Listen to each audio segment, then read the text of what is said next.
The opposite of déjà vu is even more uncanny. Christopher Moulin, a scientist, reports repetition has a strange relationship with the mind.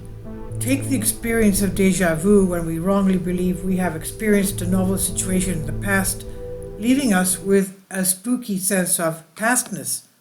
But we have discovered that déjà vu is actually a window into the workings of our memory system. Our research found that the phenomenon arises when the part of the brain which detects familiarity desynchronizes with reality. Déjà vu is a signal which alerts you to this weirdness. It's a type of fact checking for the memory system. But repetition can do something even more uncanny and unusual.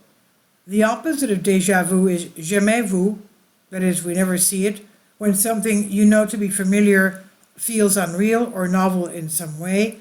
In our recent research, which has just won an IG Nobel Award for Literature, we investigated the mechanism behind the phenomenon.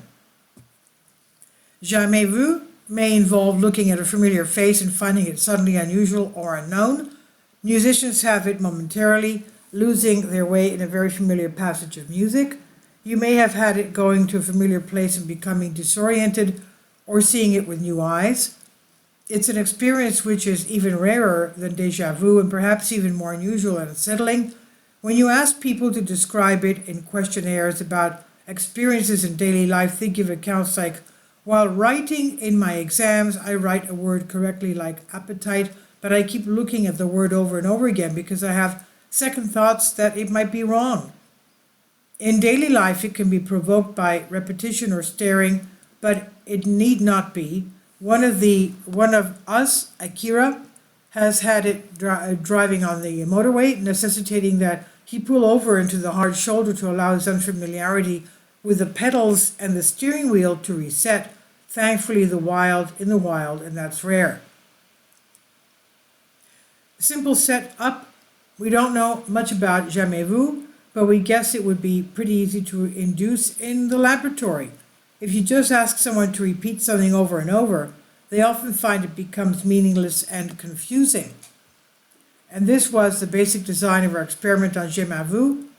In the first experiment, 94 undergraduates spent their time repeating writing the same word. They did it with 12 different words, which range from the commonplace, such as door, to less commonplace, such as sword, SWARD.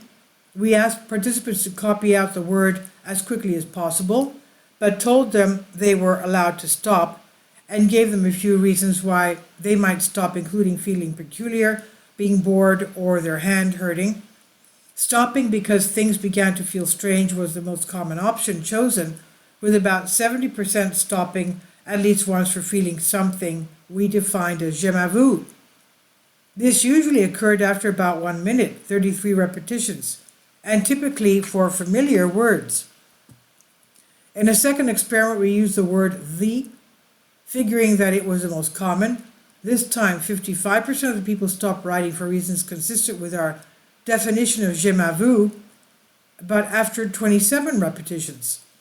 People describe their experiences ranging from they lose their meaning the more you look at them to seem to lose control of hand, and our favorite, it doesn't seem right, almost looks like it's not really a word, but someone's tricking me into thinking it is. It took us around 15 years to write up and publish this scientific work. In 2003, we were acting on a hunch that people would feel weird while repeatedly writing a word, and one of us, Chris, had noticed that the lines he had been asked to repeatedly write as a punishment at secondary school made him feel strange, as if it were not real. It took 15 years because we were not as clever as we thought we were. It wasn't the novelty that we thought it was. In 1907, one of the psychologist's unsung founding figures, Margaret Floyd Washburn, published an experiment with one of her students which showed the loss of associative power in words that were stared at for 3 minutes. The words became strange, lost their meaning, and became fragmented over time. We had reinvented the wheel. Such introspective methods and investigations had simply fallen out of favor in psychology. and the deeper insights? Our unique contribution is the idea that transformations and losses of meaning in repetition are accompanied by a particular feeling of je m'avoue. Je m'avoue is a signal to you that something has become too automatic, too fluent, too repetitive. It helps us snap out of our current processing, and the feeling of unreality is in fact a reality check. It makes sense that this has to happen. Our cognitive system must stay flexible, allowing us to direct our attention to wherever is needed, rather than getting lost in repetitive tasks for a long time, for too long. We're only beginning to understand je m'avoue. The main scientific account is of satiation, the overloading of a representation until it becomes nonsensical. Related ideas include the verbal transformation effect, whereby repeating a word over and over activates so-called neighbors so that you start to listening the looped word stress over and over, but then listeners report hearing dress or stress or florist. It also seems related to research into obsessive compulsive disorder, OCD, which looked at the effect of compulsively staring at objects such as lit gas rings. Like repeatedly writing, the effects are strange and meaning that reality begins to slip, but this might help us understand and treat OCD. If repeatedly checking the door is locked makes the task meaningless, it will mean that it's difficult to know if the door is locked, and so a vicious cycle starts. Ultimately, we are flattered to have been awarded the Ig Nobel Prize for Literature. The winners of these prizes contribute scientific works which make you laugh and then make you think. Hopefully, our work on je m'avoue will inspire more research and even greater insights into the near future.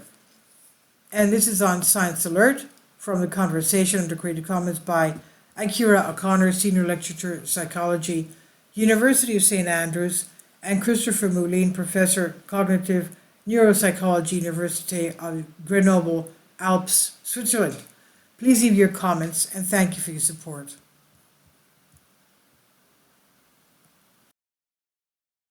Support my Patreon account. The daily posts are 5 videos daily, and they are totally different from what I have on my YouTube channel. Thank you so much for your support and that you find all my content so interesting. You'll find the Patreon account details in the description box below.